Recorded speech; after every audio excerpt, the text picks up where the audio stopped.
Graphic design আমরা যদি দেখি তাইলে আমাদের চারপাশে গ্রাফিক ডিজাইন আছে, ঠিক আছে? এবং গ্রাফিক ডিজাইন ছাড়া বর্তমানে কোনো বিজনেস পাবেন না যে গ্রাফিক ডিজাইন ছাড়া তারা চলতেছে, ঠিক আছে? আপনি যে কোনো একটা প্রোডাক্ট লঞ্চ করতে যান, দেখবেন আপনার এখানের মধ্যে একটা লেভেল অন্তত লাগানো লাগবে, প্রোডাক্টের গায়ে লাগানো লাগবে না? হতে পারে আপনার প্রতিষ্ঠানের নাম অথবা কী কী আপনি ইউজ করছেন এইটাতে। পড়ালেখার ক্ষেত্রে যদি এডুকেশন সেক্টরে যান তাহলে দেখবেন বিভিন্ন ধরনের বই আছে না? বইয়ের তো অভাব নাই। এই বইগুলা যে যারা কম্পোজ করতেছে, ডিজাইন করতেছে, ওইগুলো কারা করতেছে? গ্রাফিক ডিজাইনার করতেছে। আপনি যান এই গার্মেন্টস ইন্ডাস্ট্রিতে কি সব কাপড় কি সেম? প্রত্যেক দিন নতুন নতুন ডিজাইনের কাপড় আসতেছে না? আসতেছে। সবার কাপড়ের মধ্যে দেখেন তো কার কাপড়টা আছে একেবারে প্লেন একটা ক্লোথ আছে, এখানের মধ্যে কোনো ডিজাইন না, এরকম পাবে না এখন আপনারা? খুব কম পাওয়া যায়। মানে ডিজাইন লাগবেই, ডিজাইন ছাড়া কোনো নতুন কোনো ট্রেন্ড নিয়ে আসা সম্ভব না। তাহলে এইখানে আমার ক্লোথিং সেক্টরে অথবা গার্মেন্টস সেক্টরে গ্রাফিক ডিজাইনার প্রয়োজন আছে। এবং গার্মেন্টস সেক্টরে আমি দেখছি নিজে থেকে যে এই তারা যা শুধু গ্রাফিক্সের জন্য 4-5 জন বা 10 জন মানুষ রাখছে এবং ওদের পেমেন্ট কিন্তু অনেক হাই লেভেলের পেমেন্ট, বুঝতে পারছেন? আপনি যে কোনো চাকরিতে যান না কেন, গ্রাফিক ডিজাইন অথবা আইটি সেক্টরে যারা ভালো তাদের পেমেন্টটা কিন্তু অনেক বেশি। তাদের কষ্ট কম কিন্তু পেমেন্টটা অনেক বেশি। আমার প্রিভিয়াস অনেক বেঁচে আছেন তারা এই রানিং, তারা অনেক প্রতিষ্ঠানে জব করতো, ঠিক আছে? কিন্তু তারা এই গ্রাফিক ডিজাইন স্কিলটা অ্যাড করার কারণে তাদের এই স্যালারিটা ডাবল হয়ে গেছে, বুঝতে পারছেন? কেন হয়েছে? তারা স্কিলটা এখানে দেখাইতে পারতেছে, তার প্রতিষ্ঠানে দেখেছে তার বাইরে থেকে বিভিন্ন ডিজাইন কাজগুলো করে নিয়ে আসতো। এখন দেখেছে তাদের একজন ওয়ার্কারে এই কাজগুলো করতে পারতেছেন, একজন এমপ্লয়ি এই কাজটা করতে পারতেছেন, তাকে তারা একটা কম্পিউটার দিয়ে বসাই দিছে যে তোমার কাজ আজকে থেকে এইটা, বুঝতে পারছেন? সো তাদের কাজগুলো অনেক ফাস্ট হয়ে গেছে। প্লাস আমরা যদি চিন্তা করি যে গ্রাফিক ডিজাইন করে যা শুধু আপনি ফ্রিল্যান্সিং করবেন তা না, আপনি ফিজিক্যাল জবও করতে পারবেন, বুঝতে পারছেন? আমাদের এটা একটা স্কিল হিসেবে নেওয়া প্রয়োজন। আমরা এটা কোন কাজে লাগাবো এটা হয়তোবা আমাদের সামনের সুযোগ সুবিধায় বলে দিবে এটা কোন কাজে লাগতেছে, ঠিক আছে? এটা একটা আপনি একটা অ্যাডভান্স একটা স্কিল বা আপনার একটা অ্যাডভান্টেজ হিসেবে নিতে পারেন যে এটা আমি দেখি কোন জায়গায় লাগানো যায়। যেমন ধরুন আমরা রিজিউমি ডিজাইন শিখছি না? এই রিজিউমিটা আমরা কোনো দেশ উল্লেখ করছি যে আমি আমার ন্যাশনালিটি কি ইউজ করি নাই, সেক্ষেত্রে আমি যে কোনো দেশের জন্য আমার এই রিজিউমিটা প্রস্তুত, ঠিক আছে? এখানে যদি আমি আমার পোর্টফোলিওটা অ্যাড করে দিতে পারি, পোর্টফোলিও বুঝেন তো? আপনি যা যা কাজ পারেন ওইটার একটা স্যাম্পল আপনি রেখে রেখে দিলেন রিজিউমের মাধ্যমে লিঙ্ক আকারে, যে এই লিঙ্কে ক্লিক করলেই যাকে আপনি পাঠাবেন সেই লিঙ্কে ক্লিক করলেই আপনার ওই ওয়েবসাইটে নিয়ে যাবে, ঠিক আছে? তো সে যখন দেখবে আপনার পোর্টফোলিওতে অনেক ভালো ভালো ডিজাইন আছে, তখন কিন্তু আপনার চাকরির একটা অ্যাডভান্টেজ থাকবে এইখানে, ঠিক আছে? এটা হতে পারে বাংলাদেশের ক্ষেত্রে, হতে পারে যে কোনো দেশের ক্ষেত্রে। এবং এখন বর্তমান যুগে যে রিমোট জবটা বেশি, যেমন আমাদের দেশে আমরা প্রতিষ্ঠান খুলছি, দেখা যাচ্ছে অনেকগুলো রুম আছে, তাই না? এখন অনেকে আছে না অনলাইনে ক্লাস করাইতেছে, এরকম অনেক দেশে আছে তারা অনলাইনে কাজ করাইতেছে। তাদের এই এত টাকা দিয়ে অফিস ভাড়া দেওয়ার মতো নাই, সামর্থ্য নাই। ইউরোপে যদি আমি চিন্তা করি তাহলে দেখা যাচ্ছে ইউরোপের অনেক আছে, প্রতিষ্ঠান আছে, তারা একটা ছোট একটা বা দুইটা রুমের একটা অফিস রাখছে আর বাকি কাজগুলো তারা রিমোটলি করায় নিতেছে। যখন যাকে পাইতেছে তাদেরকে দিয়ে কাজ করায় তাদের প্রতিষ্ঠানটা চালাইতেছে, বুঝতে পারছেন? এবং এরকম অনেক ক্লায়েন্ট আছে যে তারা কোনোদিন ফাইবার এবং আপওয়ার্কের নামও শুনে নাই, বুঝতে পারছেন? কিন্তু তারা দেখা যাচ্ছে অনেক বড় একটা এজেন্সি, বিলিয়ন ডলারের এজেন্সি, কিন্তু তারা ফাইবার আপওয়ার্কের নাম শুনে নাই। কারণ যখন ফাইবার আপওয়ার্ক আসে নাই তখন থেকে তারা কাজ করাইতেছে অনলাইনে। এবং তারা ডিরেক্ট ক্লায়েন্ট, হতে পারে লিঙ্কডইন, হতে পারে ফেসবুক, হতে পারে ইনস্টাগ্রাম, হতে পারে অন্য যে কোনো ড্রিবল, প্রিন্টারেস্ট, ওইগুলো থেকে তারা তাদের যারা যারা কাজ পারে তাদের স্যাম্পল দেখে তাদেরকে হায়ার করতেছে সরাসরি মেইলের মাধ্যমে অথবা ফোন দেওয়ার মাধ্যমে, বুঝতে পারছেন? তারা ফাইবার আপওয়ার্কে আর খুঁজতেছে না মানুষ গিয়ে। ফাইবার আপওয়ার্ক কি আসলে? ফাইবার আপওয়ার্ক তো জাস্ট একটা মাধ্যম যে সেলার এবং বায়ারকে কানেকশন করে দিচ্ছে আর মাঝখান থেকে তারা একটা পার্সেন্টেজ নিচ্ছে, বুঝতে পারছেন? জি স্যার। স্যার আচ্ছা, তারপরে এখানের মধ্যে গ্রাফিক ডিজাইন এখানে বলা হয়েছে কি ফাস্ট গ্রোয়িং ফ্রিল্যান্সিং কেরিয়ার। কেন ফাস্ট গ্রোয়িং ফ্রিল্যান্সিং কেরিয়ার বলা হইতেছে? এর কারণ হচ্ছে কি আমরা যদি দেখি graphic design all around us, প্রথমত দেখেন তো জাস্ট শুধু ওয়ার্ড দিয়েও ডিজাইন হয় না? কি কি হয়? এই যে বইয়ের ডিজাইন, প্লাস এই যে বিভিন্ন ধরনের টাইপোগ্রাফি ডিজাইন, বিভিন্ন টি শার্টে দেখতে পারেন, লগোর ক্ষেত্রে দেখতে পারেন, তারপরে এই যে বইয়ের ভিতরে কম্পোজিশনগুলা, এইগুলা কি একজন গ্রাফিক ডিজাইন ছাড়া সম্ভব? সম্ভব না। এইটা গেল। তারপরে যদি দেখি আর কি আছে, পিকচার, এই যে বিভিন্ন ভ্যানের মধ্যে অনেক ধরনের পিকচার থাকে, তারপরে এই যে একটা এফেক্ট ক্রিয়েট করা হয়েছে, এইটাকে একজন নর্মাল পিপলের পক্ষে সম্ভব না, যারা গ্রাফিক ডিজাইন জানে তাদের পক্ষে এটা সম্ভব। তারপরে যদি দেখি আমরা বিল্ডিং অ্যান্ড ব্লকস, যদিও এটা আমাদের সেক্টরে পড়ে না, তারপরে কিন্তু একটা গ্রাফিক ডিজাইনের মধ্যেই পড়ে, বুঝতে পারছেন, যেটাকে আমরা বলি আর্কিটেকচারাল গ্রাফিক ডিজাইন, বুঝতে পারছেন। সো এটাও আলটিমেটলি গ্রাফিক ডিজাইনের মধ্যেই পড়তেছে। এই যে একটা বিল্ডিং, একজন আর্কিটেকচার যখন দেখাইতে যায় যে আমি আপনার বিল্ডিংটা আমি এইভাবে ক্রিয়েট করব, তখন দেখাবে কিভাবে, দেখানোর জন্য তাকে গ্রাফিক ডিজাইন করে বিল্ডিংয়ের একটা স্ট্রাকচার ক্রিয়েট করে দেখানো লাগে, বুঝতে পারছেন।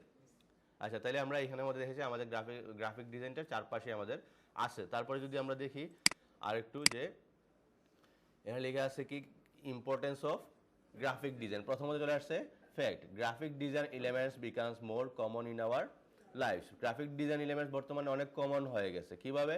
যে আপনি যে দিক দিয়ে দেবেন ওদিক দিয়ে দেখেন গ্রাফিক ডিজাইন। তারপরে আবার দেখা যাচ্ছে যে এটার নিডটাও বেড়ে গেছে।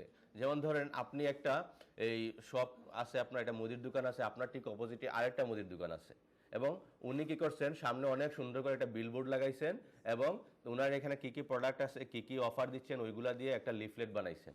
এখন লিফলেটগুলো উনি এই জায়গায় জায়গায় বিলি করছেন, কিন্তু আপনি নর্মালি বসে আছেন, ঠিক আছে। এবং সেলটা কার বেশি হবে? যিনি অনেক সুন্দর বিলবোর্ড বানাইছেন এবং মার্কেটিং করতেছেন, তার সেল হবে না? তাইলে তিনি আলটিমেটলি কিভাবে মার্কেটিং করতেছেন? ডিজাইন করার মাধ্যমে না? ডিজাইন করার মাধ্যমে মার্কেটিংটা করতেছেন। এখন মার্কেটিংটা করার মাধ্যমে ওনার যখন সেল আসতেছে, তখন আপনি কি চিন্তা করবেন? যে আমিও সেম প্রসেসে কাজটা করি, ঠিক আছে। তো সেক্ষেত্রে দেখা যাচ্ছে এইটা আস্তে আস্তে কালচার বা কমন হয়ে গেছে, ঠিক আছে, সবাই ইউজ করতেছে। আবার আরেকটা হচ্ছে কি, আগে দেখতাম আমরা ফেসবুকে অনেক মানুষ যে নর্মালি ঈদ মুবারক দিত, তাই না? সবাইকে ঈদ মুবারক। আর এখন কিভাবে দেয়? ডিজাইন করে দেয় না? ডিজাইন করে দেয়।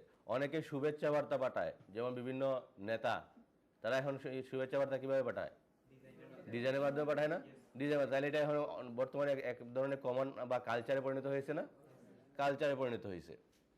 তারপরে এই যে কালচারে পরিণত হইল, এখন এই মানে এই ফ্যাক্টের কারণে বর্তমানে গ্রাফিক ডিজাইনারের নিডটা বেড়ে গেছে। এখন এগুলা ডিজাইন করবে কারা? অবশ্যই ডিজাইনার লাগবে। এক্ষেত্রে এইটা নিডটা বেড়ে গেছে, এবং এই জন্য অনেক গ্রাফিক ডিজাইনারের প্রয়োজন হচ্ছে। কিন্তু বর্তমানে গ্রাফিক ডিজাইনারের কিন্তু অভাব নাই, এটা মনে রাখতে হবে, বুঝতে পারছেন। আমাদের সিলেট চিন্তা করেন অথবা ঢাকা বা সারা বাংলাদেশে চিন্তা করেন, তাহলে কিন্তু গ্রাফিক ডিজাইনার অভাব আছে? অভাব নাই। কিন্তু একটা জিনিসের অভাব আছে, সেটা হচ্ছে ভালো গ্রাফিক ডিজাইনারের, বুঝতে পারছেন।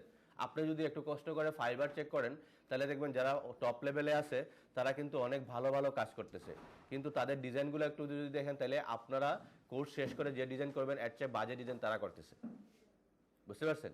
এর মানে কি, মার্কেটে ভালো ডিজাইনের অভাব আছে। তারা লেভেল 1 লেভেল 2 সেলার হয়ে গেছে, কিন্তু তাদের ডিজাইন ভালো না। তাদের পোর্টফোলিও তো চেক করা যায়, যেহেতু তার একটা লিঙ্ক আছে, তাদের পোর্টফোলিও চেক করা যায়, প্লাস সে যে কাজগুলো ডেলিভারি দিচ্ছে ওই কাজগুলো কিন্তু দেখা যায়, বুঝতে পারছে। ক্লায়েন্টের কাজ কি কাজ করে দিল একটু দেখি, দেখলাম, দেখার পর দেখা যাচ্ছে যে আমাদের স্টুডেন্ট যারা আছে তাদের কাছ থেকে তাদের কাজ আরো খারাপ। কিন্তু আসলে এই মার্কেটে ভালো ডিজাইনাররা এখনো যায় না, অথবা র্যাঙ্ক করতে পারে না। আর যদি ভালো ডিজাইনাররা র্যাঙ্ক করতে পারতো, তাহলে তাদেরকে কেউ নামাইতে পারতো না, বুঝতে পারছেন। তাহলে অবশ্যই এখানের মধ্যে একটা মানে নিড আছে, যে আমাদের গ্রাফিক ডিজাইনার, ভালো গ্রাফিক ডিজাইনার একটা অনেক বড় একটা লেগিংস আছে আমাদের মার্কেট প্লেসে, ঠিক আছে। তো আমরা যদি ভালো ডিজাইনার হতে পারি, তাহলে এখানের মধ্যে অবশ্যই একটা আশা আসে না এখানে আছে, এবং কনফিডেন্ট থাকতে হবে। যদি আপনি কনফিডেন্ট না থাকেন, তাহলে কিন্তু ঝামেলা। যেমন ধরেন যে টাইমসে যারাই পড়তেছে সবাই কি সাকসেস? সবাই সাকসেস না, ঠিক আছে। কিন্তু যারা সাকসেস হইছে তাদের হিস্ট্রিটা একটু জানতে হবে, তারা কিভাবে সাকসেস হইলো।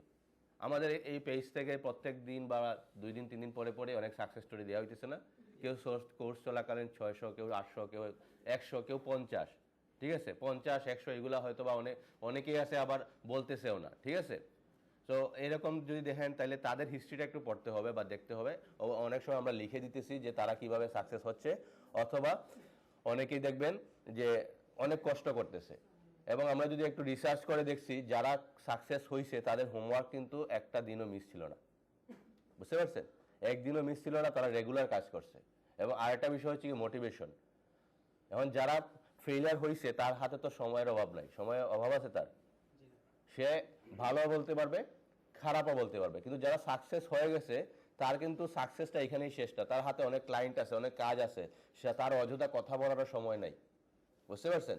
এখন আপনার সামনে বা আপনার কাছে এসে যদি একজন নেগেটিভ পাবলিক যে সাকসেস হতে পারে নাই, তার কাছ থেকে আপনি নেগেটিভ কথা ছাড়া ভালো কিছু শুনতে পারবেন না। সেটা সেটা আপনি টাইম সাইটিতেই কাজ করেন বা কোর্স করেন অথবা যে কোনো প্রতিষ্ঠানে কোর্স করেন, এরকমই হবে। একটা স্কুলে যখন মানুষ পড়ে ওই স্কুলের সবাই কি ম্যাজিস্ট্রেট হয়ে যায়? কিন্তু যারা ম্যাজিস্ট্রেট হয়েছে স্কুলের চিন্তা করে তখন দেখবেন সে ফার্স্ট বয় ছিল অথবা সেকেন্ড বয় ছিল বা খুব সিরিয়াস পাবলিক ছিল। এরকম পাবলিকই তারা ভালো কিছু করতে পারছে, বুঝতে পারছেন? সো আপনারাও যদি সিরিয়াস থাকেন একটা জিনিস মনে রাখবেন যে পরিশ্রম কারোর সাথে বেইমানি করবে না, বুঝতে পারছেন? আপনি যদি পরিশ্রম করেন মানে কোনো না কোনো সময় আপনার এটা কাজে লাগবে। এবং এই সেক্টরে আগেই বলছি আপনি যতই ট্যালেন্টেড হন না কেন এখানে কোনো লাভ নাই যদি আপনি পরিশ্রমী না হন, বুঝতে পারছেন? কারণ আমি বলছি ট্যালেন্টেড পাবলিক অনেক পাবেন রাস্তায় রাস্তায় ঘুরতেছে, কারণ সে পরিশ্রমী না। পরিশ্রমী পাবলিক কয়জন রাস্তায় রাস্তায় ঘুরতেছে? পাবেন কেউ? সে একটা না একটা কাজে ব্যস্ত আছে। তো নিজেকে যে কোনো একটা কাজে ব্যস্ত রাখেন। আসছেন গ্রাফিক ডিজাইনে, যতটুকু সময় আপনার কাজ করার পরে থাকে ততটুকু সময় আপনি গ্রাফিক ডিজাইনে দেন। আদারওয়াইজ এখানে আসা যাওয়ার মাধ্যমে আপনি একটা কোর্স কমপ্লিটেশন সার্টিফিকেট পাবেন, কিন্তু এখান থেকে কোনো কিছু শিখে যেতে পারবেন না, বুঝা গেছে? সো একটু সিরিয়াস থাকতে হবে। আর আরেকটা বিষয় আমি বলছি যে যত বেশি পজিটিভ পাবলিক অথবা সাকসেসফুল পাবলিক আছে তাদের সাথে কথাবার্তা বা চলাফেরা করার চেষ্টা করবেন, ঠিক আছে?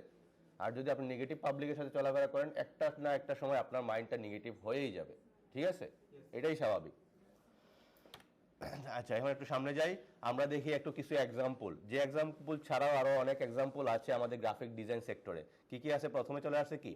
বুকস, তারপরে logo, web interface, T shirt, package, poster, flyer. এই হচ্ছে কি আমাদের প্রজেক্টগুলো যেগুলো নিয়ে আমরা গ্রাফিক ডিজাইন দেখতে পারি। যেমন ধরেন এখানে প্রথমে চলে আসছিল বই, এই যে বইয়ের ডিজাইন, লগো ডিজাইন, তারপর web interface, T shirt, package, poster, flyer, এই সবগুলোই তো আমরা চিনি না? এখানে আমাদের চিনেন না কোনটা? ফ্লায়ার চিনেন না? লিফলেট চিনেন তো? লিফলেটকে আমরা বলি কি? ফ্লায়ার। তারপর আর কোনটা চিনেন না এখানে মধ্যে?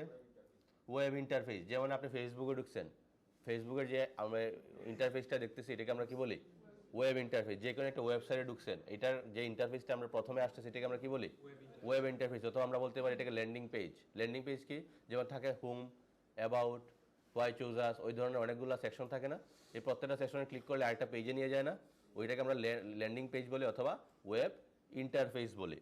সো এই ডিজাইনগুলো আমরা গ্রাফিক ডিজাইনের সেক্টরে পড়ে এবং প্রত্যেকটা ডিজাইন করার জন্য আমাদেরকে অবশ্যই গ্রাফিক ডিজাইনের প্রয়োজন আছে। আমরা চিন্তা করতেছি ওয়েব ইন্টারফেস আমরা কিভাবে ডিজাইন করব। হ্যাঁ, আমরা ওয়েব ইন্টারফেস ডিজাইন করতে পারবো আমরা যখন গ্রাফিক ডিজাইনের কোর্স শেষ করতে দিব। কিন্তু একটা বিষয় হচ্ছে কি, আমরা করতে পারবো না, কোডিং করতে পারবো না।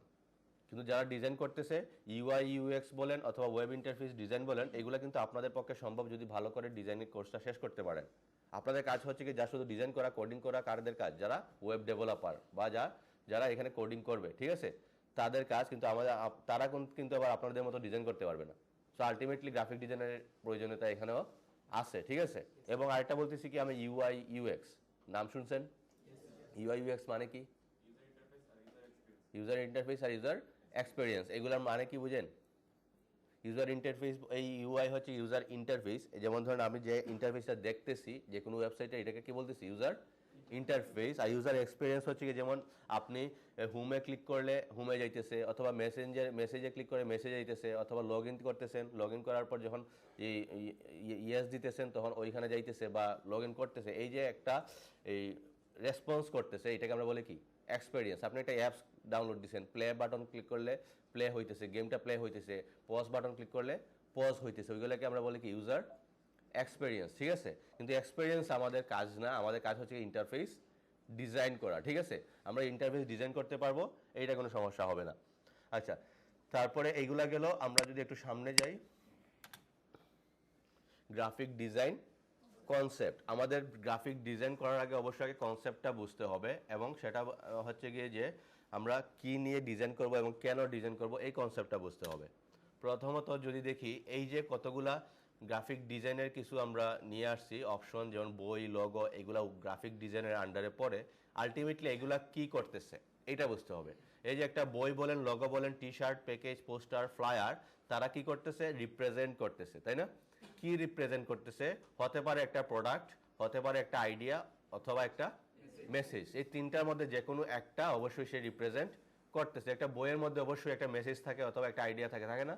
তারপরে যদি একটা লিফলেট দেখেন, লিফলেটের মধ্যে একটা প্রোডাক্ট থাকতে পারে অথবা একটা মেসেজ থাকতে পারে। অবশ্যই একটা মেসেজ অথবা একটা আইডিয়া অথবা একটা প্রোডাক্ট থাকবে, কিন্তু এই রিপ্রেজেন্টটা করবে কাদেরকে? একটা টার্গেট অডিয়েন্সকে। গ্রাফিক ডিজাইনের মাধ্যমে টার্গেট অডিয়েন্স আমরা কভার করতে পারি। যেমন ধরুন আপনি একটা কোচিং সেন্টার খুলছেন, কোচিং সেন্টারের জন্য আপনি চাইতেছেন আপনি স্টুডেন্ট ভর্তি করাবেন, তাইলে আপনি অবশ্যই একটা লিফলেট বানাবেন না? বানানোর পর আপনি কোথায় এটাকে বিলি করবেন? বিভিন্ন স্কুল, কলেজ, ইউনিভার্সিটি এগুলোর সামনেই তো বিক্রি করবেন বা বিলি করবেন, তাই না? যাতে তারা এসে এখানে ভর্তি হয়। তাহলে আমরা অডিয়েন্স টার্গেট করতে পারতেছি না? যেমন ধরেন আপনি জায়নামাজ বিক্রি করেন অথবা তসবি বিক্রি করেন, সেক্ষেত্রে আপনার বিলি করার কোন জায়গাটা হতে পারে? মসজিদ, মাদ্রাসা, ওইগুলো হতে পারে না? সো আমরা টার্গেট অডিয়েন্সে খুব সহজে যাইতে পারি গ্রাফিক ডিজাইনের মাধ্যমে। এবং এইগুলা যে মেসেজগুলো অবশ্যই বা ডিজাইনটা অবশ্যই এই তিনটার যে কোনো একটা হতে হবে। যদি এই তিনটার মধ্যে একটাও রিপ্রেজেন্ট না করে তাহলে এটাকে আপনি গ্রাফিক ডিজাইন বলতে পারবেন না। বুঝতে পারছেন? এটা মনে রাখতে হবে, যে কোনো ডিজাইন করেন না কেন অবশ্যই ওই ডিজাইনের মধ্যে একটা সাবজেক্ট অথবা একটা মেসেজ অথবা একটা প্রোডাক্ট থাকতে হবে। সাবজেক্ট কেন বলছি? সাবজেক্ট হতে পারে একটা ছবি, হতে পারে একটা প্রোডাক্ট, ঠিক আছে? এই মেসেজটা একটা সাবজেক্টের মধ্যে পড়ে, আইডিয়া একটা সাবজেক্টের মধ্যে পড়ে, প্রোডাক্টটাও একটা সাবজেক্টের মধ্যে পড়ে, যেটার মাধ্যমে আপনি বা যেটার কারণে আপনি আপনার ডিজাইনটা করছেন। বুঝতে পারছেন? আচ্ছা, তাহলে এইটা গেল। আমরা একটু সামনে যাই, দেখি কি আছে। এখানে লেখা আছে কি, design is a way of communicating something to someone else through visual means. আমরা কমিউনিকেশন করতেছি আরেকজনের সাথে কিভাবে? ভিজুয়ালি, তাই না? ভিজুয়ালি কমিউনিকেট করতেছি। আচ্ছা, এখানে একটা ডিজাইন আছে, তাই না? কিসের ডিজাইন এটা? একটা ফুডের একটা ডিজাইন দেখাইতেছে। এটা আসলে কিসের কি হতে পারে? এটা কি? এটা ফ্লায়ার। আচ্ছা, এটা যদি আমি আপনাদের হাতে দিই, আপনারা এটাতে কি করবেন আগে এটা বলেন? নিয়ে যাবেন কোথায়? রেস্টুরেন্টে। তারা কি বলছে? Gift voucher. কি গিফট দিছে? তারা কি আপনাদেরকে $250 দিবে? তাইলে বিল থেকে ডিসকাউন্ট দিবে। আচ্ছা, এখন ধরেন এই সেম কাজটা আপনাকে একটা কাগজের মধ্যে লিখে দিলাম। লিখে যদি আপনি সবার হাতে দিই, কেউ যাবেন? যাবেন না তো। এর মানে কি বোঝা যাচ্ছে? যে গ্রাফিক ডিজাইনের মাধ্যমে কি ক্রিয়েট করা যায়? গুরুত্ব না, ট্রাস্ট। আমি যদি এইটা আপনার হাতে দিই অবশ্যই আপনি এটাকে বিশ্বাস করবেন, কিন্তু আপনি যদি লিখে বা এর চেয়ে বাজে ডিজাইন দিয়ে আপনার হাতে দিতাম তাহলে আপনি হয়তো বিশ্বাস নাও করতে পারতেন। বুঝতে পারছেন? এইটা একটা গেল। তারপরে যদি দেখি এখানের মধ্যে আপনাদের চোখে কোনটা পড়তেছে আগে? হ্যাঁ, এই খাবার যেটা বলছেন এটাও কিন্তু ইম্পর্টেন্ট, এটাও কিন্তু একটা সাবজেক্ট। এখানে কিন্তু সাবজেক্ট একটা না, এখানে সাবজেক্ট তিনটা। কয়টা? তিনটা। একটা হচ্ছে পিৎজা, আরেকটা হচ্ছে $250, আরেকটা কি? Gift voucher. এই তিনটা থেকে যে কোনো একটা অবশ্যই আপনার চোখটা আগে পড়বে, আদারওয়াইজ আপনি কি করতেন? এটাকে ফেলে দিতেন।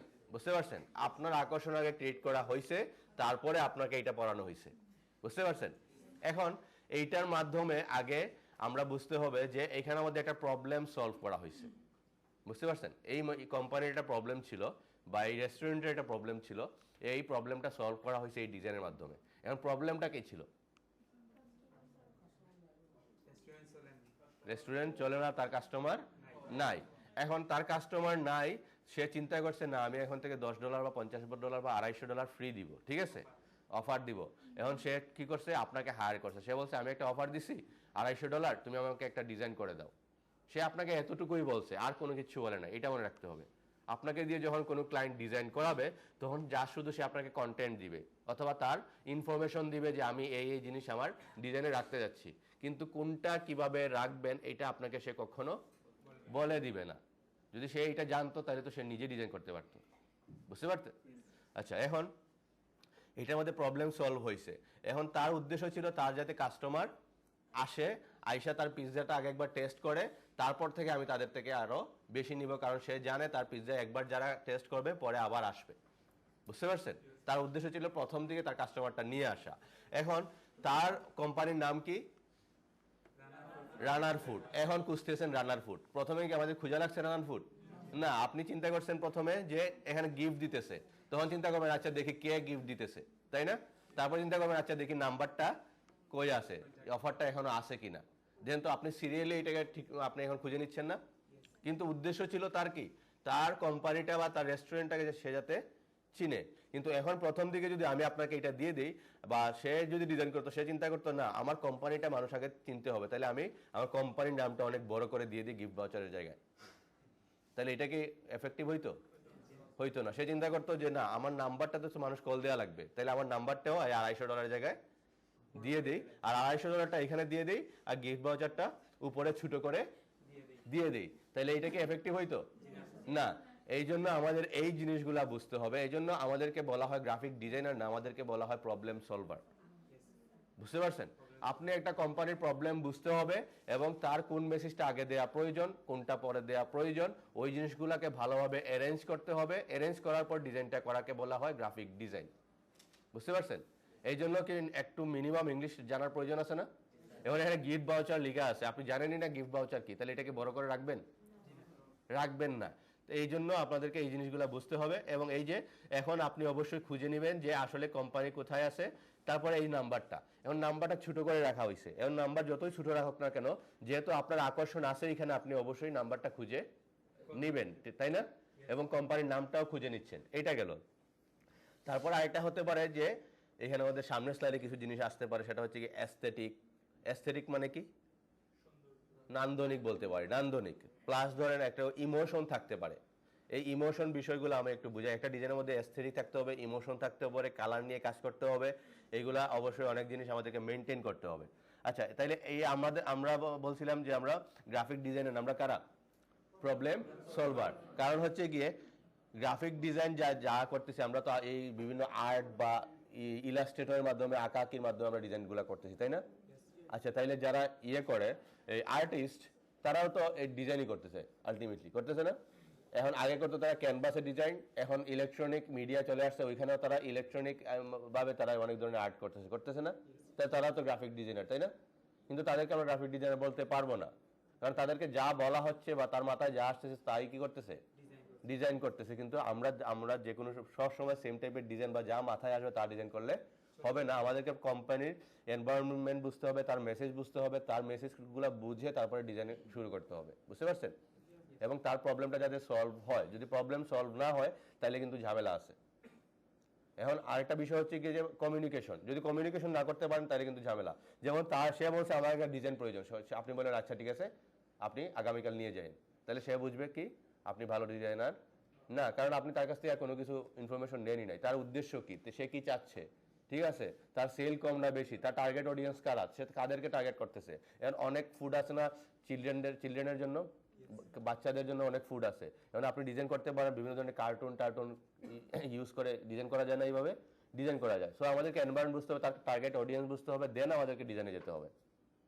আর্টিস্ট কখনো এই জিনিসগুলো চিন্তা করবে না, কিন্তু আপনাকে গ্রাফিক ডিজাইন হিসেবে এগুলো অবশ্যই মাস্ট চিন্তা করতে হবে। আর যদি এগুলো চিন্তা না করেন তাহলে আপনি ডিজাইনার না, কখনো ডিজাইনার হতে পারবেন না। এইটা গেল। তারপরে আরেকটা জিনিস হচ্ছে গিয়ে যে, আচ্ছা আমি একটু সামনের স্লাইডে যাই তাহলে বোঝা যাবে। প্রথমে চলে আসছে কি design, definition of graphic design. প্রথমে চলে আসছে কি অ্যাস্থেটিক। অ্যাস্থেটিক মানে কি বলছি? নান্দনিক। একটা ডিজাইন দেখে যাতে ভালো লাগে, ঠিক আছে, একটা নান্দনিক যাতে হয়। এখন যদি 2017-15 সালের ট্রেন্ডে ডিজাইন করেন তাইলে কি হবে? না। এখন আর একটু ট্রেন্ড ডিজাইন আমাদেরকে একটু ফলো করতে হবে। ট্রেন্ড ডিজাইন কি চলতেছে এগুলো রিসার্চ করা সম্ভব না।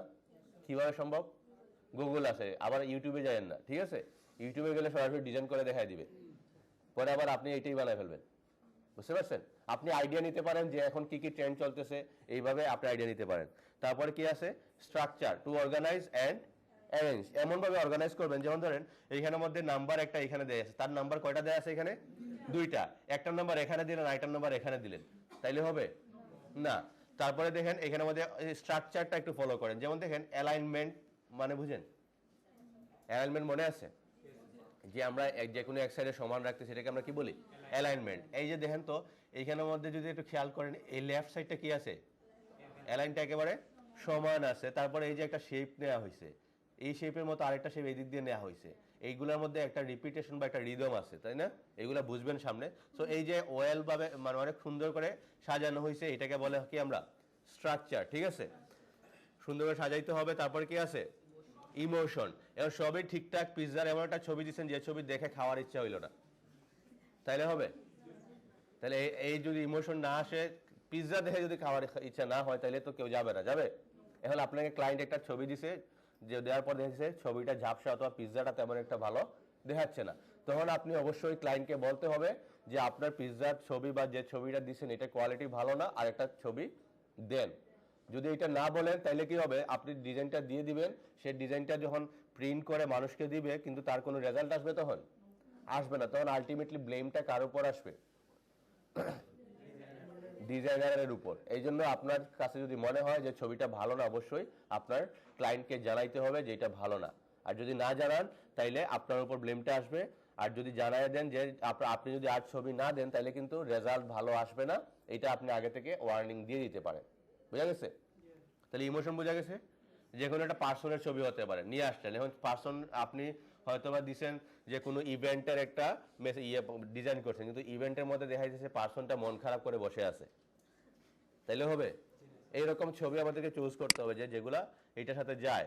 তারপরে কি আছে, utility for use of the design, আমাদের ডিজাইন যেটা করছে এটা যাতে মানুষ ইউজ করে। ঠিক আছে, ইউজ করে মানে কি, যেমন আমরা অনেকে রাস্তায় হাঁটার সময় অনেকেই অনেক ধরনের লিফলেট হাতে ধরা দিতেছে না, সব কি পড়েন, কি করেন, ফালাই দিচ্ছেন না, বেশিরভাগ ছিঁড়েও ফালাই দিতেছেন মাঝে মাঝে, তাই না? এর কারণ কি, আপনার ডিজাইনটা ফেইলার।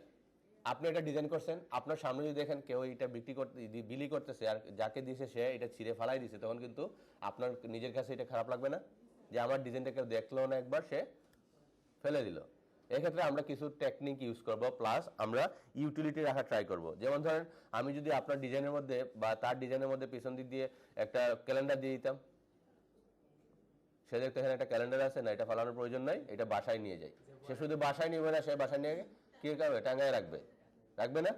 এইটা একটা বিষয়, ইউটিলিটি। তারপরে ধরেন যে আমি কয়েকদিন আগে একটা দেখছি, মার্কেটিংয়ে দেখছি যে আপনাদেরকে মনে হয় বলা হয় নাই, যে ইউরো ছড়ায় রাখছে রাস্তায় রাস্তায়, বলছিলাম না?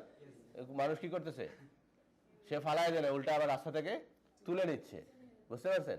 সো এরকম স্ট্র্যাটেজি ফলো করতে পারেন। যেমন রমজান মাসে যদি ডিজাইন করেন তাহলে আপনি কি দিতে পারেন, বিভিন্ন সময়সূচি দিতে পারেন। আবার অনেক সময় দিতে পারেন যে সুন্দর একটা ডিজাইন দিতে পারেন, বা ভালো একটা এস্থেটিক ডিজাইন যদি দেন, বা একটা মেসেজ। যেমন ধরেন সে চিন্তা করতেছে কোনো কিছু অর্ডার দিবে, ঠিক আছে, এখন চিন্তা করছে কোনো কিছু অর্ডার দিবে, ফেসবুক স্ক্রল করতেছে, কিন্তু অনেক সুন্দর একটা বার্গার চলে আসছে তার সামনে, অনেক সুন্দর ডিজাইন, সে কিন্তু তার ইচ্ছা, যেহেতু তার খাবার অর্ডার দেওয়ার ইচ্ছা, তখন কিন্তু সে অর্ডার দিয়ে দিবে।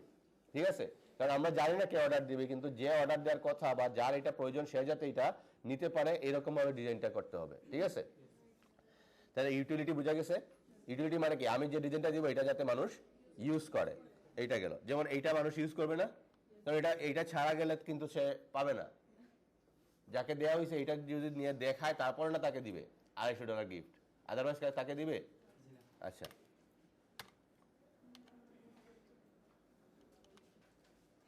তারপর চলে আসি আমরা টাইপস অফ গ্রাফিক ডিজাইন। এখানের মধ্যে গ্রাফিক ডিজাইনের কয়েকটা টাইপ আছে। যেমন একটা প্রথম আছে কি, টাইপোগ্রাফি অথবা টেক্সট অনলি ডিজাইন। এই ডিজাইনের মধ্যে যা শুধু টেক্সট থাকবে, এখানে অন্য কিছু থাকবে না। যেমন এখানের মধ্যে build your best writing life যেটা লেখা আছে, এইগুলোর মধ্যে টেক্সট ছাড়া আর কোনো কিছু আছে? এগুলা বেশিরভাগ সময় কোথায় দেখা যায়? টি শার্টে, বইয়ের কাভারে দেখা যায় না, যা শুধু লেখা দিয়ে আর কোনো কিছু নাই। এইটা গেল। তারপরে যদি দেখি এখানে আছে কি, ইলাস্ট্রেশন। ইলাস্ট্রেশন যেমন ভেক্টর বলতে পারে, এই ভেক্টর এটাকে আমরা বলি ম্যান্ডেলা, যেটা আপনারা সামনে শিখবেন। এই ম্যান্ডেলা ডিজাইনগুলোও করা হয় ইলাস্ট্রেশনের মাধ্যমে, এবং ওইগুলা দিয়ে যা শুধু ডিজাইন করা হয়। ঠিক আছে, কারণ এই ম্যান্ডেলা ডিজাইন এইগুলা বেশিরভাগ কোথায় দেখা যায়? জি স্যার, বিয়ের কার্ডে, তারপরে বিভিন্ন পারফিউমের প্রোডাক্টে। ঠিক আছে, এরকম অনেক দেখা যায়, অথবা দেখা যাচ্ছে যে অনেক এই আলপনা থেকে ইউজ করা যায়, এবং এগুলো আপনারা সামনে বানাবেন ইনশাল্লাহ। তারপরে কম্পোজিশন, সেটা হচ্ছে ইলাস্ট্রেশন প্লাস টাইপোগ্রাফি, এই দুইটার সমন্বয়ে যে ডিজাইন করা হয় এটাকে আমরা কি বলি? কম্পোজিশন। যেমন এখানে মধ্যে ইলাস্ট্রেশন আছে না, এই যে শেপগুলো নেওয়া হয়েছে, এই যে ব্যাকগ্রাউন্ডে অনেক ধরনের শেপ নেওয়া হয়েছে, প্লাস টাইপোগ্রাফিও আছে না, প্লাস কি আছে, ছবিও আছে। এই সবগুলোর সমন্বয়ে যে ডিজাইন করা হয় এটা কি বলা হয়? কম্পোজিশন, যেটা আমরা বেশিরভাগ করব। ঠিক আছে, আমরা চেষ্টা করব সব ধরনের এই এলিমেন্টস নিয়ে আসার, এই এলিমেন্টসগুলোর সমন্বয়ে আমরা একটা ডিজাইন ক্রিয়েট করার ট্রাই করব। বুঝা গেছে? আচ্ছা, মকআপে এখন যাওয়ার প্রয়োজন নাই, এইগুলা পরে কথা হবে ইনশাল্লাহ। এখন চলে আসি আমরা, all designers deal with control communication through. আচ্ছা, আমরা যে একটা ডিজাইন করি, আমরা কিছু জিনিস নিয়ে ডিল করতে হয়। একটু সাইলেন্ট সবাই। আমরা কিছু জিনিস নিয়ে ডিল করতে হয়। প্রথমত হচ্ছে গিয়ে টেক্সট, তারপরে কি, ইমেজ, তারপরে কম্বিনেশন কিসের কালার এই যে আমরা টেক্সট ইমেজ এবং কালার তিনটাকে কম্বিনেশন করি তাকে আমরা কি বলি কম্পোজিশন প্রত্যেকটা ডিজাইনে টেক্সটও থাকবে ইমেজ থাকতেও পারে নাও থাকতে পারে কিন্তু কালার থাকবে না কালার ছাড়া কোনো কিছু হয় না সেটা হতে পারে ব্ল্যাক এন্ড হোয়াইট কালার আসলে কি জানেন কালার কি কালার মানে ব্ল্যাক এন্ড হোয়াইট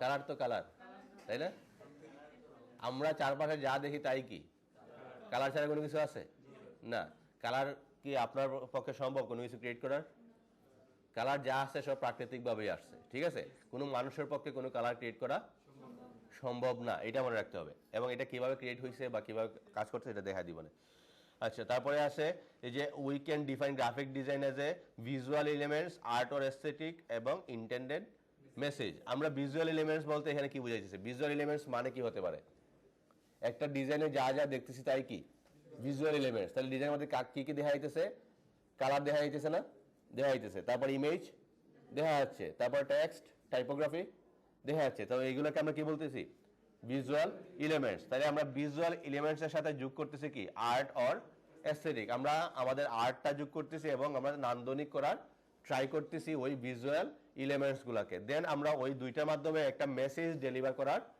চেষ্টা করতেছি ঠিক আছে ওই মেসেজটা ডেলিভার করার মাধ্যমে আমরা একটা ইনফরমেশন প্রোভাইড করতেছি বুঝতে পারছেন এটা গেল আমাদের এজ এ গ্রাফিক ডিজাইনার হিসেবে আমরা যেগুলা জিনিসগুলা নিয়ে চিন্তা করব ওইটার ডেফিনেশন তারপরে আমরা চলে আসি এখানে কি আছে কোর্স ওভারভিউ আমরা পুরো কোর্স জুড়ে কি কি শিখবো এটার একটা ওভারভিউ আসবে এখানে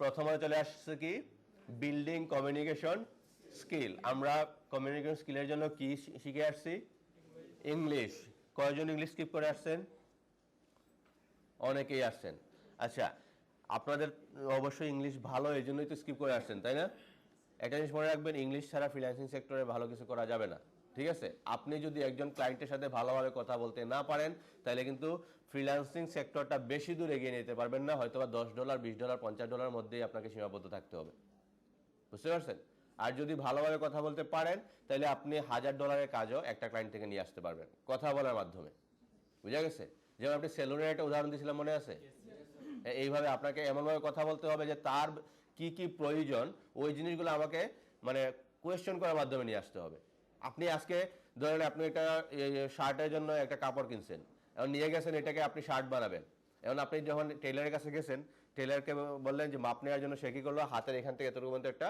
মাপ নিয়ে বললো আচ্ছা ঠিক আছে চলে যান সামনের দিনে এসে নিয়ে যান তখন কি আপনি তার হাতের কাপড়টা দিয়ে আসবেন কেন সে যা শুধু হাতের মাপ রাখছে আর তো কিছু নেয় নাই তাই না এর মানে সে প্রফেশনাল টেইলার না মানে আপনাকে বলছে আমার আই নিড এক লোগো অথবা আপনাকে বলছে আমার একটা লাগবে রিজুমি আপনি বলছেন ওকে দিচ্ছি তাইলে হবে কারণ আপনি কেন বলতেছেন ওকে কারণ হচ্ছে কি আপনি তার সাথে কথা বলতে ভয় পাচ্ছেন বুঝতে পারছেন সো কমিউনিকেট করতে হবে তার প্রবলেমগুলো বুঝতে হবে তাকে কোয়েশ্চেন করতে হবে ডিজাইন ডেলিভার করার পর তাকে জিজ্ঞেস করতে হবে যে আমি যে ডিজাইনটা করছিলাম এটা আপনার কাজে আসছে কিনা তখন সে বুঝবে না সে তো ফিডব্যাক দেওয়ার জন্য রেডি আছে যদি ভালো বলে তাইলে তো ভালো খারাপ বললে তাইলে এটাকে আরো উন্নত করা প্রয়োজন আছে আর সে যদি বলে এফেক্টিভ হয় না তাকে অবশ্যই এটা চেঞ্জ করে দিতে হবে এরকম মন মানসিকতা থাকতে হবে এরকম মন মানসিকতা থাকতে হবে না সে আমাকে এটার জন্য দিছেই $5 তাইলে আবার কি কাজ করে দিব তাকে আপনি এটা যদি মনে রাখেন ওই $5 আপনাকে $1000 নিয়ে আসবে সে হতে পারে একটা এজেন্সির মালিক সে বিভিন্ন সময় বিভিন্ন ক্লায়েন্ট ইয়ে দিয়ে সেলারকে দিয়ে কাজ করাইতেছে সে যখন দেখবেন না আপনি অনেক বেশি রেসপন্সিবল আপনি অনেক প্রায় সময় বা প্রত্যেকবার আপনি তার কাছ থেকে ফিডব্যাক নিচ্ছেন কাজগুলো প্রফেশনালি কাজ করে দিচ্ছেন তখন সে আপনাকে দিয়ে কাজ করাবে আর কাউকে দিয়ে কাজ করাবে না তো $5 $10 $20 হোক একটা ক্লায়েন্টই আপনার ক্যারিয়ার বিল্ড করে দিতে পারে বুঝতে পারছেন এই জন্য প্রথম দিকে আমাদেরকে এই ডলার নিয়ে চিন্তা করলে হবে না আমাদের কাজগুলোর প্রতি একটু গুরুত্ব দিতে হবে যে কোনো কাজ হোক এটার মধ্যে আমাদেরকে কথা বলার মাধ্যমে কাজগুলো ঠিকঠাক করে নিতে হবে তারপরে আছে কি বেসিক অফ কম্পিউটার ইউজ এটা কি শেষ না আমাদের পার্ট মোটামুটি শেষ তারপরে আমরা যা কাজ করবো তা তো কম্পিউটারের মাধ্যমেই করা লাগবে তাই না এর মধ্যে দেখা যাচ্ছে অনেক প্রবলেম আসতে পারে তাহলে আলটিমেটলি দেখা যাচ্ছে আমাদের বেসিক কম্পিউটারের ক্লাসটা চলতেই থাকবে কিভাবে একটা প্রবলেম হয়েছে সমাধান তো করা লাগবে না করা লাগবে প্রবলেম হলে সমাধান হবে ইনশাল্লাহ আর আপনারা এই সমস্যা নিয়ে আগে প্রথমে গ্রুপে মেসেজ দিবেন ঠিক আছে সরাসরি সাপোর্টে নিয়ে আসার প্রয়োজন নাই অযথা এই কষ্ট না করে আপনারা গ্রুপে মেসেজ দিবেন তাইলে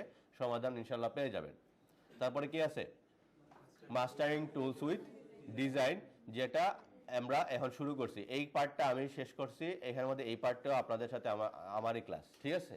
কিন্তু এই মাস্টারিং টুলস উইথ ডিজাইন পার্টটা একটু বুঝতে হবে। সেটা হচ্ছে গিয়ে এইখানে যার শুধু টুলস শেখানো হবে, এখানে কোনো ডিজাইন শেখানো হবে না, কিন্তু কিছু ডিজাইন দেখানোর মাধ্যমে টুলসগুলা শেখানো হবে, এটা মাথায় রাখতে হবে। এখানে ডিজাইন কোয়ালিটি ইমপ্রুভ করার জন্য আমাদের পার্ট আছে 4 নম্বর পার্ট, বুঝা গেছে? কিন্তু 4 নম্বর পার্টে যাওয়ার পর আপনাকে টুলস আর শেখানো হবে না, কিছু টুলস রাখা হবে ওই পার্টের জন্য, কিন্তু যে টুলসগুলো আমি দেখাই দিব ওই টুলসগুলো কিন্তু আর ওইখানে গিয়ে পাবেন না, ওইখানে কোনো ভিডিও পাবেন না, ওইখানে গিয়ে যা শুধু ডিজাইন কিভাবে ইমপ্রুভ করবেন, ডিজাইন কিভাবে করবেন ওইগুলা দেখানো হবে। এখন আমি একটা টুলস, যেমন আমি অ্যালাইনমেন্ট দেখাইছি, আরও সামনে অ্যালাইনমেন্টের অপশন আসছে, আরও বিভিন্ন ধরনের টুলস, মনে করেন অনেক টুলস চলে আসবে।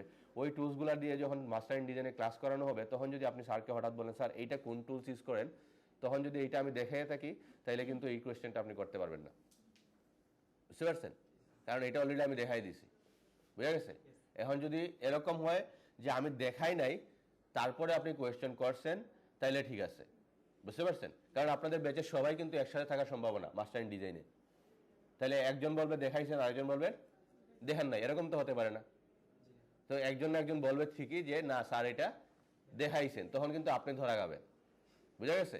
এখন কেন এটা বলতেছি, আপনাকে সিরিয়াস থাকার জন্য, বুঝা গেছে? সিরিয়াস থাকার জন্য, কারণ ওইখানে কাজগুলো আমরা যদি এখন ডিজাইন করতে গিয়ে প্রথম দিকে আমাদের টুলস খুঁজতে হবে কোনটা কোন জায়গায় আছে, ঠিক আছে? কিন্তু মাস্টারিং ডিজাইনে যাওয়ার পর যাতে আপনাকে খুঁজতে না হয়, এইভাবে আপনাদেরকে রেডি করা হবে, বুঝা গেছে? ইলাস্ট্রেটরে কাজ করবেন, ডিজাইন করবেন, আধা ঘন্টা 1 ঘন্টা যাতে একটা ডিজাইন হয়ে যায়, এরকম ভাবে রেডি করার চেষ্টা করা হবে, বুঝা গেছে? কিন্তু ওইখানে গিয়ে যাতে আমাদের টুলস খোঁজা না লাগে, এর জন্য টুলসের পার্টটা ভেরি ইম্পর্টেন্ট, এর জন্য সাথে আমরা ভিডিও দিয়ে দিচ্ছি, বুঝা গেছে?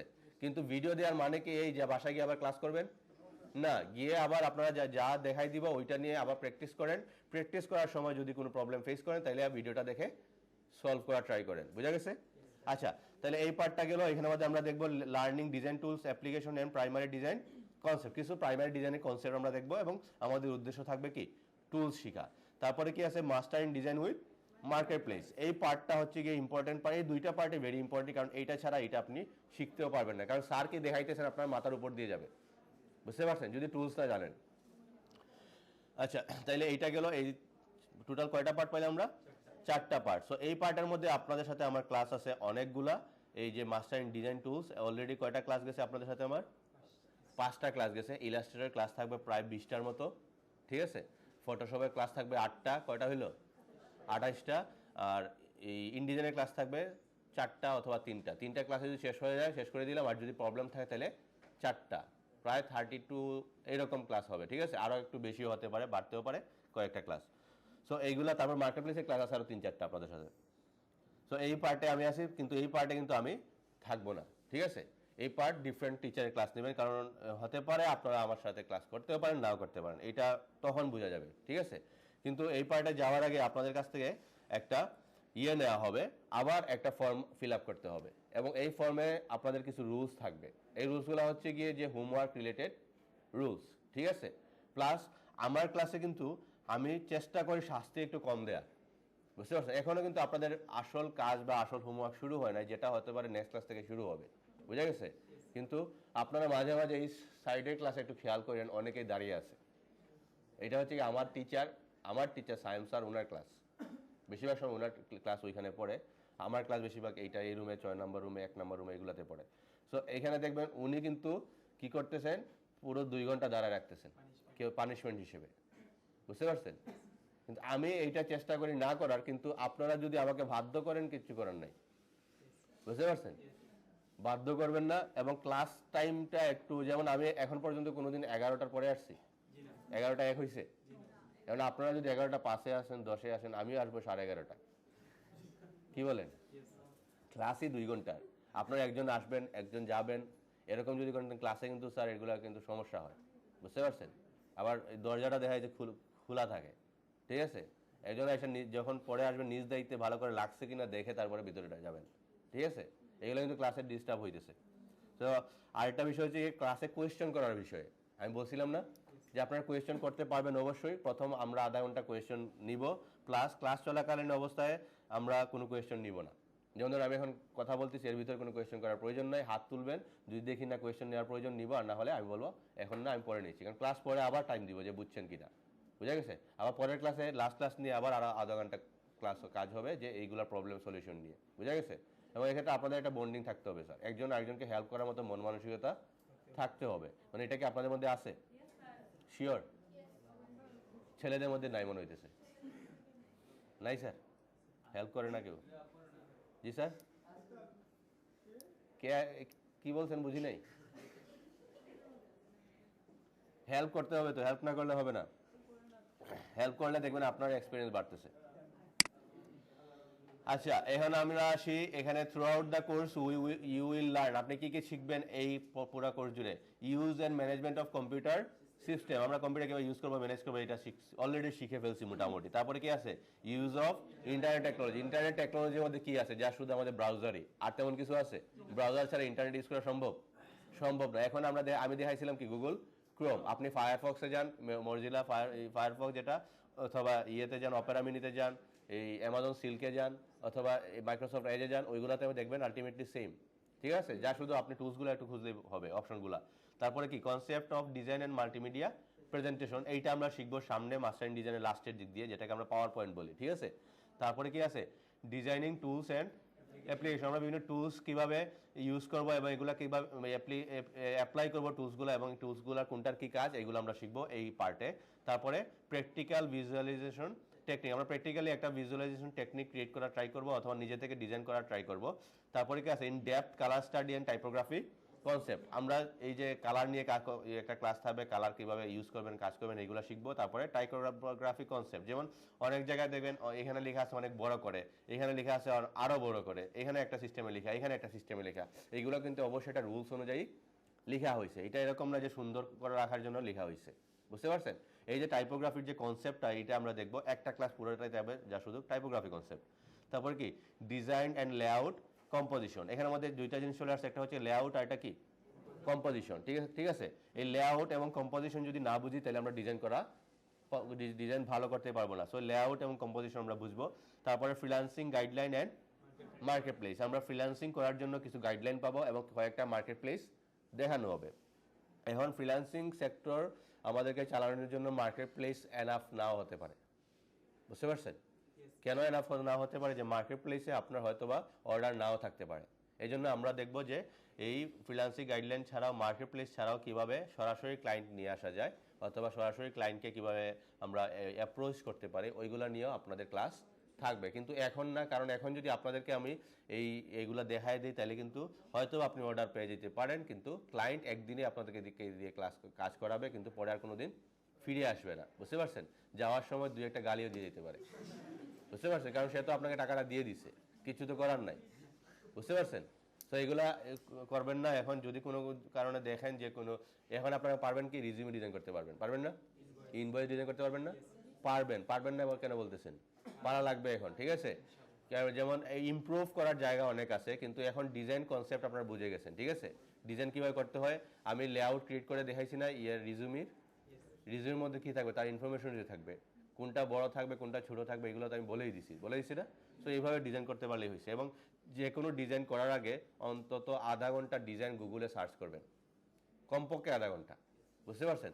তাহলে আপনি কোন ধরনের ডিজাইন করবেন এটা বুঝতে পারবেন।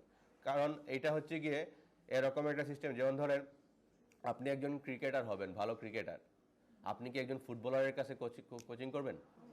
কার কাছে কোচিং করবেন? ক্রিকেটারের কাছে। সে অবশ্যই ভালো ক্রিকেটার ছিল, এই জন্য সে খেলা শেখাইতে পারতেছে। ঠিক সেম, আপনি যদি ভালো ডিজাইনার করতে চান তাহলে একজন ভালো ডিজাইনারের ডিজাইন ফলো করতে হবে, আদারওয়াইজ ভালো ডিজাইনার হতে পারবেন না, ঠিক আছে? এটা আপনাদের মনে রাখতে হবে। আচ্ছা, এখন আমরা পুরো প্রজেক্টে কি প্রজেক্ট নিয়ে কাজ করব, আমাদের এখানের মধ্যে আছে কি আছে? Business card, flyer, logo, brand identity, puree design যেটাকে আমরা বলি print on demand, print and online advertisement, social media post, brochure, magazine, book cover, layouts, এবং এগুলো ছাড়াও আরও অনেক ডিজাইন নিয়ে আমরা কাজ করব। এটা গেল আমাদের কোর্স ওভারভিউ, আমরা যা যা শিখব। তারপরে আছে কি সার্টিফিকেশন, আপনাদেরকে হয়তো সামনে আমরা আরেকটা সার্টিফিকেট নিয়ে আসছি, সেটা হচ্ছে গিয়ে এতদিন আমরা দিতাম কোর্স কমপ্লিশন সার্টিফিকেট কিন্তু যারা অলরেডি কোর্স শেষ করে ফেলছে তাদেরকে নিয়ে এবং আপনাদেরকেও নিয়ে আমরা আরেকটা পরীক্ষার আয়োজন করতেছি, এবং যারা গ্রাফিক ডিজাইন আমাদের এই প্রতিষ্ঠান থেকে করে নাই তাদেরকে জন্য এই সুবিধাটা থাকবে, হয়তো বা তাদের জন্য একটা পেমেন্ট থাকতে পারে। ঠিক আছে, সেটা হচ্ছে কি আমরা এটা সার্টিফিকেট প্রোভাইড করবো কোনটা, প্রফেশনাল গ্রাফিক ডিজাইনার। এইটা হতে পারে যে আপনারা যদি সার্টিফিকেট পান, এরকম করার চেষ্টা করা হইতেছে যে আপনার নাম্বার বা আপনার যে রেজিস্ট্রেশন নাম্বার আছে এটা দিয়ে আমাদের ওয়েবসাইটে চেক করলে এখান থেকে আপনি ভেরিফাই করতে পারবেন যে আপনি আমাদের প্রতিষ্ঠান থেকে পাশ করে গেছেন। বুঝতে পারছেন? এরকম অনলাইন করার আমরা ওয়েবসাইটে ডেভেলপ করার ট্রাই করতেছি, কিন্তু এখানের মধ্যে একটু পার্থক্য আছে। কি পার্থক্য? এই সার্টিফিকেটটা সবাইকে দেওয়া হবে। বুঝতে পারছেন? মানে আপনি এত কষ্ট করে আসতেছেন যাচ্ছেন, আপনার তো একটা প্রয়োজন আছে, তাই না? এই সান্ত্বনা পুরস্কার প্রয়োজন আছে না? আছে। এইটা নিলেন, কিন্তু এইটা নেওয়ার জন্য কি শুধু আসা যাওয়ার মাধ্যমে নিতে পারবেন? এইটার জন্য আমরা মডিউল ঠিক করতেছি, এবং এই মডিউলে থাকবে আপনার এক্সাম, এবং এক্সামটা হচ্ছে গিয়ে হতে পারে প্রজেক্ট ওয়াইজ প্লাস ভাইবা। বুঝতে পারছেন? ভাইবা কি নিয়ে হতে পারে? ভাইবা হতে পারে যে এই আমি যা যা বলতেছি ওইগুলোর উপরই। আমরা কি কোনো বই দিছি, কোনো সিলেবাস দিছি? কিচ্ছু দেই নাই। আমি বলছি নোট করার জন্য, যেগুলো ইম্পর্টেন্ট এগুলো নোট করেন, নোটটা দেখে আসলে ভাইবা পাস করতে পারবেন। বুঝতে পারছেন? যদি নোট করে থাকেন, আর নোট না করলে তো কিছু করার নেই। এইটা হচ্ছে। আরেকটা হচ্ছে গিয়ে আমরা ডিজাইনের প্রজেক্ট দিব, হতে পারে একটা পুরো ব্র্যান্ড আইডেন্টিটি ডিজাইনের কথা বলতে পারি, যে একটা প্রতিষ্ঠানের যা যা প্রোডাক্ট আছে সবগুলো ডিজাইন করে দেওয়ার জন্য। হতে পারে একটা এই business card, ID card, flyer, brochure, তারপরে এই ফাইল ফোল্ডার, প্যাকেজ, প্রোডাক্ট সবগুলো একসাথে, আর 10টা-12টা প্রোডাক্ট একসাথে ডিজাইন করে দেওয়ার জন্য ওইগুলো দেখে আমরা একটা সার্টিফিকেট প্রোভাইড করব। বুঝতে পারছেন? তো যার কোয়ালিটি ভালো তারা পাস করতে পারবেন। তাইলে আমরা অবশ্যই এখানে 2টা সার্টিফিকেট পাচ্ছি ইনশাল্লাহ, কিন্তু এইটা নেওয়ার জন্য একটু কষ্ট করতে হবে, রেগুলার ক্লাস করতে হবে, রেগুলার হোমওয়ার্কও করতে হবে। বুঝা গেছে? কিন্তু এইটা নেওয়ার জন্য তেমন একটা কষ্ট না, একটু কষ্ট করে আসা যাওয়া করলেই হবে। বুঝতে পারছেন? হোমওয়ার্ক করলে করেন, না করলে না করেন, এইটা অবশ্যই পাবেন। কোর্স শেষে যা শুধু আপনার নামটা দিয়ে যাবেন, তাইলেই আপনার সার্টিফিকেট রেডি। বুঝতে পারছেন? ওকে। আলটিমেটলি সার্টিফিকেট কোন কাজে আসে? এসএসসি এইচএসসি তো অনেকেই পাস করছি না? অনেকে অনার্সে কমপ্লিট করছেন, এগুলো সার্টিফিকেট নিয়ে কে কি করছে? বেশি হয়তো লন্ডন গেছে, তাই না? ওইখানে গিয়ে কি করতেছে? হ্যাঁ, কোনো ব্যাংকে জব করতেছে না, কিছু করতেন, কিন্তু তার যদি সে যদি একটা স্কিল নিয়ে যেতে পারতো দেশ থেকে, তাহলে হয়তো বা অনেক ভালো কিছু করতে পারতো। বুঝতে পারছেন? এলন মাস্ক তো সবাই চিনেন না? তার স্পেস এক্সের নাম শুনছেন? তার স্পেস এক্সে কোনো সার্টিফিকেট দ্বারা কোনো পাবলিক নাই, এটা জানেন? তার এইখানের মধ্যে সব স্কিল পাবলিক। সে সার্টিফিকেট দিয়ে কাউকে জব দেয় না, সে জব দেয় সব যারা স্কিল আছে তাদেরকে। সে যদি কোনো 8 পাস 5 পাসও না হয় কোনো সমস্যা নাই, তার প্রয়োজন স্কিল। ঠিক আছে? এমনও ওয়েব ডেভেলপার আমি পাইছি আমাদের ফার্মে অনেকদিন কাজ করছে, কিন্তু ওনাকে আমরা রাখতে পারি নাই। ঠিক আছে? কারণ ওনার আকাঙ্ক্ষা বা ওনার ইচ্ছা অনেক বেশি, ওনাকে অনেক বেশি অফার করা হয়েছে, কিন্তু উনি থাকেন নাই। উনি একজন পাইথন ডেভেলপার বা এবং জাভা, তারপরে আরও বিভিন্ন জিনিস নিয়ে ওনার অনেক ভালো একটা এক্সপিরিয়েন্স আছে, কিন্তু উনি 5ও পাস করেন নাই। বুঝতে পারছেন? উনি 5ও পাস করেন নাই, প্লাস উনি একজন মাদ্রাসা স্টুডেন্ট। বুঝতে পারছেন? সো উনি দেখাচ্ছে অনেক ধরনের মানে কাজ, অনেক ভালো একটা স্কিল পাবলিক ছিলেন উনি, কিন্তু চলে গেছে। তাহলে স্কিল থাকলে এই সার্টিফিকেট কোনো ম্যাটার করে না, স্কিল হতে হবে। আচ্ছা, একটু সামনে যাই, কি আছে দেখি। এই যে মাইক্রোসফট পাওয়ার পয়েন্ট, এইটা শিখবো আমরা। কি কি সফটওয়্যার শিখবো এটা দেখতেছি। তারপর কি অ্যাডোবি ইলাস্ট্রেটর, আমাদের 80% কাজ হবে কোথায়? অ্যাডোবি ইলাস্ট্রেটরে। এই জন্য এটার ক্লাসটাও বেশি। অ্যাডোবি ইলাস্ট্রেটরে আমরা কি কি ডিজাইন করবো? Business card, logo design, brand identity design, flyer design, এগুলো ছাড়াও আরও অসংখ্য ডিজাইন আমরা এখান থেকে করতে পারবো।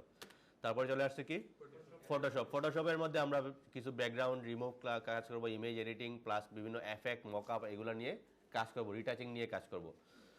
তারপরে যদি দেখি অ্যাডোবি ইনডিজাইন। ইনডিজাইনে আমরা কাজ করবো বড় বড় বইয়ের যে ডিজাইনগুলো আছে ওইগুলোর ডিজাইন কীভাবে ক্রিয়েট করবেন, লেআউটগুলো কীভাবে ক্রিয়েট করবেন, ওইগুলো নিয়ে আমরা ইনডিজাইনে কাজ করবো। তাহলে কয়টা সফটওয়্যার শিখতেছি আমরা এখানে? 4টা সফটওয়্যার। এই 4টা সফটওয়্যার হচ্ছে আমাদের সামনের কোর্সের ওভারভিউ। তারপরে যদি দেখি গ্রাফিক ডিজাইন, গ্রাফিক্স কনসেপ্ট, এখানে একটু কনসেপ্টে চলে যাই।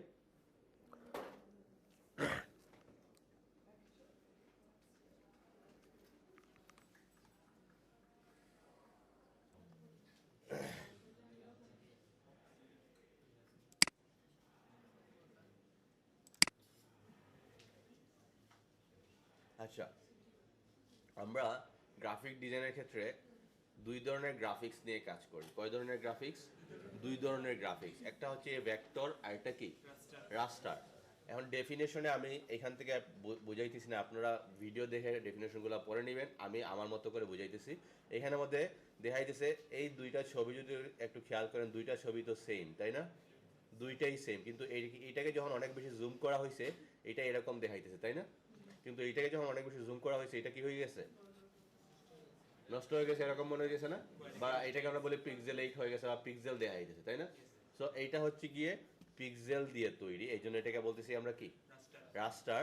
কিন্তু এই ভেক্টরটা পাথ দিয়ে তৈরি, এইটা আমি বুঝাইতেছি এটা কি দিয়ে তৈরি। কিন্তু এইটা বুঝতে হবে আসলে ভেক্টর আসলে কি। ভেক্টর এরকম যে মনে করেন একটা রাবার যতই টানবেন ততই কি হবে? বড় হবে, লম্বা হবে, কিন্তু এটা গ্যাপ হবে না কোনো, ঠিক আছে? এরকম। কিন্তু এই রাস্টারটা ধরতে পারেন একটা টাইলস আকারে। যেমন ধরুন আমাদের এখানে সিলিং আছে, তাই না? এখন যতগুলো সিলিং আছে রুমটা যদি একটু বড় করা হয় তাহলে প্রত্যেকটার মধ্যে একটা গ্যাপ চলে আসবে না? এইগুলা দিয়ে চলবে। আর কারণ এখানে নির্দিষ্ট পরিমাণ পিক্সেল দেয়া হয়েছে বা নির্দিষ্ট পরিমাণ এই বোর্ডগুলা দেয়া হয়েছে, যদি আমি আবার বোর্ডের পরিমাণ বাড়ায় দিই তাইলে আবার গ্যাপটা কমে যাবে।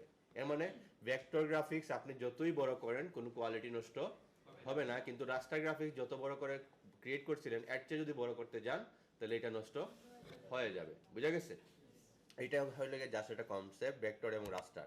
এখন আমরা ভেক্টর গ্রাফিক্স দিয়ে কিভাবে কাজ করে? ভেক্টর গ্রাফিক্স কাজ করে এই যে বাইরে দেখেন একটা লাইনের মতো দেখাইতেছে না, এইটার মাধ্যমে কাজ করে। এই অংশটাকে আপনি যতই বড় করেন না কেন এর ভিতরের অংশটা কি হবে?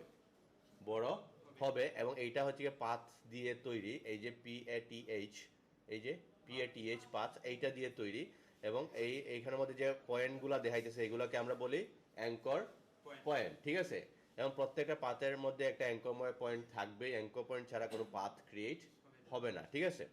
সো এই ভেক্টর গ্রাফিক্স কি দিয়ে তৈরি?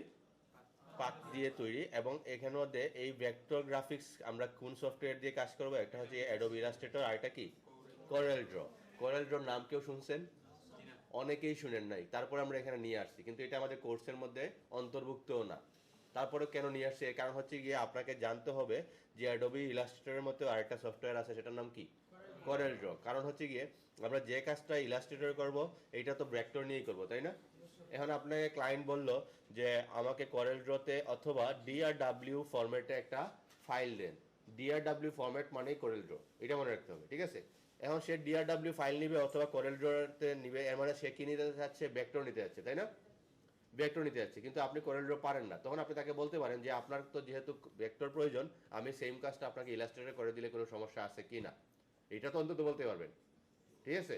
এইটা বলতে হবে। আর না হলে হয়তোবা আরেকটা জিনিস বলতে পারেন যে করেল ড্র এত বেশি কমন সফটওয়্যার না, আপনি সব জায়গায় এটাকে ইউজ করতে পারবেন না, কিন্তু ইলাস্ট্রেটর আপনি সব জায়গায় ইউজ করতে পারবেন। সেক্ষেত্রে আমি মনে করি আপনি করেল ড্র না নিয়ে ইলাস্ট্রেটরে কাজ করতে পারেন, ঠিক আছে?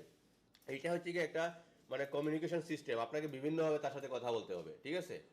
আমি এই যখন ইয়েতে কাজ করি, মানে যখন কোর্স চলাকালীন অবস্থায় আমাদের freelancer.com-এ আমাদের একটা মানে যখন আপনারাও পাবেন freelancer.com-এ ক্লাস, freelancer.com-এ আমরা কন্টেস্ট দিব, এই সাবমিট দিব কন্টেস্টে, আমরা আমাদের ডিজাইনগুলো সাবমিট দিব।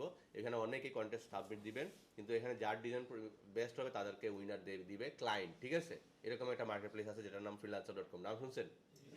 আচ্ছা, এখানের মধ্যে একটা এন্ট্রিতে ইয়েতে ডিজাইনে বা একটা কন্টেস্টে হাজার হাজার এন্ট্রি পড়ে, ওইখান থেকে একজন, দুইজন, তিনজন, চারজন উইনার হয়, ঠিক আছে?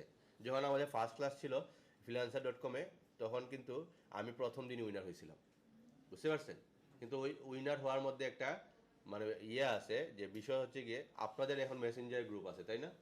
কিন্তু আমাদের সময় কোনো মেসেঞ্জার গ্রুপ ছিল না, ঠিক আছে? কোনো স্যারকেও পাই নাই, আমাকে উইনার দিছে 1টার সময়, রাতে 1টার সময় আমি স্যারকে মেসেজ দিছি, স্যার অনলাইন ছিলেন না, ঠিক আছে? তখন সে আমাকে, তখন কিন্তু ফটোশপ আগে ছিল, এখন আপনাদের ইলাস্ট্রেটর আগে, তখন আমাদের ফটোশপ ছিল আগে। সো আমরা ফটোশপে ডিজাইন করছি, সে আমাকে বলল তাকে TTIF বা TIF নামে একটা ফরম্যাট আছে, ওই ফরম্যাটে ফাইল দেওয়ার জন্য। কিন্তু এই ফরম্যাটের নাম আমি জীবনেও শুনি নাই, বুঝতে পারছেন? কিন্তু তখন আমি তাকে দিছিলাম যা শুধু জেপিজি, এবং সে বলতেছে তাকে TTIF ফাইল যদি দিতে পারি তাহলে সে আমাকে উইনার দিবে, আদারওয়াইজ সে আমাকে উইনার দিবে না। তখন আমি চিন্তা করলাম TTIF তো আমি শুনি নাই। আর তখন আপনারাও বুঝতে পারবেন যখন কোনো ফার্স্ট ক্লায়েন্ট আপনাকে সাথে কথা বলবে অথবা কোনো কন্টেস্ট উইন করবেন তখন দেখবেন আপনার মাথায় কাজ করতেছে না, বুঝতে পারছেন? কারণ ওই সময় আপনার আশেপাশে কেউ নাই, বুঝতে পারছেন? কারো কাছ থেকে হেল্পও নিতে পারতেছেন না। তখন আমি যদি একবার গুগলে গিয়ে সার্চ করতাম যে হোয়াট ইজ টিটিআই বা টিআইএফ, তখন কিন্তু পেয়ে যেতাম যে কিভাবে সেভ করতে হয় এই ফাইলটা। আমি গুগলও করি নাই। তখন আমি চিন্তা করলাম কি বলা যায়। তারপর তাকে বললাম যে টিআইএফ ফাইলটা তো অনেক বড়, আমি আপনাকে জেপিজি ফাইল দিয়ে দিই। সে বলছে ওকে। বুঝতে পারছেন? কিন্তু আমি নিজেও জানি না টিআইএফ ফাইল কোনটা। বুঝতে পারছেন? তো এইটা বলার কারণে হয়ে গেছে। এই জন্য বলতেছি যে এই যে সে বললো আপনাকে ডিআরডব্লিউ অথবা কোরেল ড্র দেওয়ার জন্য, তখন আপনি তাকে বলতে পারেন যে কোরেল ড্র তো সবাই ইউজ করে না, আপনি ভেক্টরে যেহেতু চাচ্ছেন আমি আপনাকে ইলাস্ট্রেটরে দিয়ে দিই। বুঝতে পারছেন? এইভাবে কথা বলার মাধ্যমে আপনাকে ক্লায়েন্টকে ইমপ্রেস করা যাইতে পারে। এখন দেখেন এই সফটওয়্যারের মধ্যে কিছু ইয়ে আছে, ফাইল ফরম্যাট আছে বা ফাইল টাইপ আছে। ফাইল টাইপ নিয়ে আমি কথা বলছিলাম যে প্রত্যেকটা ফাইল এবং ফোল্ডারের মধ্যে পার্থক্য বলছিলাম না? ফাইল এবং ফোল্ডারের মধ্যে পার্থক্যটা কি বলেন তো? না,